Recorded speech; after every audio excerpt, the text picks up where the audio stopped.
मृत्यूनंतर सर्व प्रसंग आठवणी विस्मृतीत जातात का? निदान तसे मानले जाते, पण वास्तव वेगळेच असावे असे वाटते. पूर्वजन्मातील काही कर्मे संचित म्हणून या जन्मात सोबत येत असतात. भगवद्गीतेतही तसे सुचविण्यात आले आहे. गौरी बोरकर यांनी त्यांच्या पुनर्जन्माच्या सत्यकथा या पुस्तकात तशा काही केसेस दिल्या आहेत. पुनर्जन्मावर पूर्वजन्मीच्या सवयींचा परिणाम होत असतो का, यावर अधिक संवाद व्हायला हवा. मांग उन मिन हा 1967 साली म्यानमारमधील रंगून येथे जन्माला आलेला मुलगा. हा 1.5 वर्षाचा असताना बोलू लागला. त्यानंतर त्याने लगेचच पुनर्जन्माच्या आठवणी सांगण्याची सुरुवात केली. मांग म्या मांग हा त्याच्या आईचा चुलत भाऊ. मांग उन मिन हा त्याच्या मामाचा पुनर्जन्म. त्याचा मामा चिरूट ओढत असे आणि दारू पित असे. मांग उन मिन बालपणीच ओढण्यासाठी चिरूट मागत असे. पूर्वजन्मात मी नेहमी डायमंड क्राऊन चिरूट ओढत असे तो सांगायचा. बालवयात त्याने जाणकार माणसासारखा चिरूट ओढून दाखविला होता. मांग उन मिनला त्याच्या मामासारखी दारू प्यायलाही आवडत असे. त्याचे पालक जेव्हा त्याच्या मित्रांसोबत दारू पित असत तेव्हा तो त्यांच्याकडे दारू मागत असे.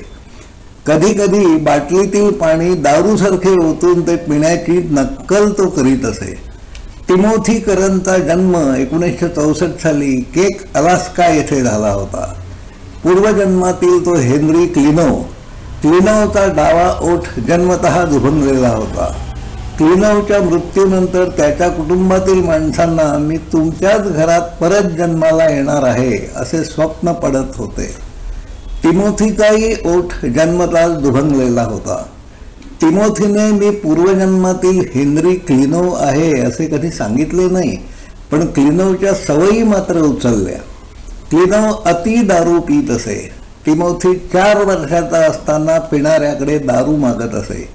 एका व्यक्तीने ग्लासमध्ये फक्त सोडा घालून त्याला पिण्यासाठी दिला.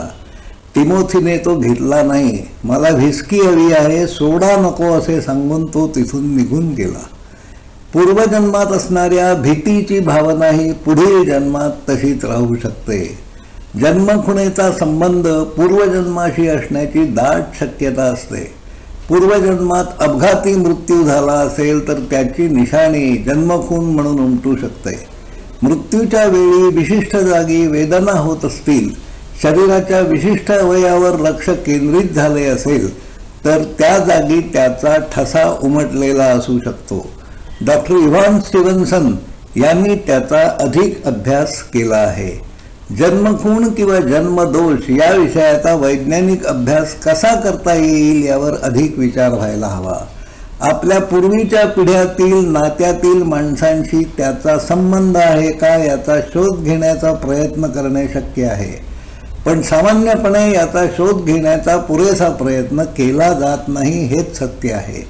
यावर अधिक विचार करावा ही विनंती आहे. धन्यवाद.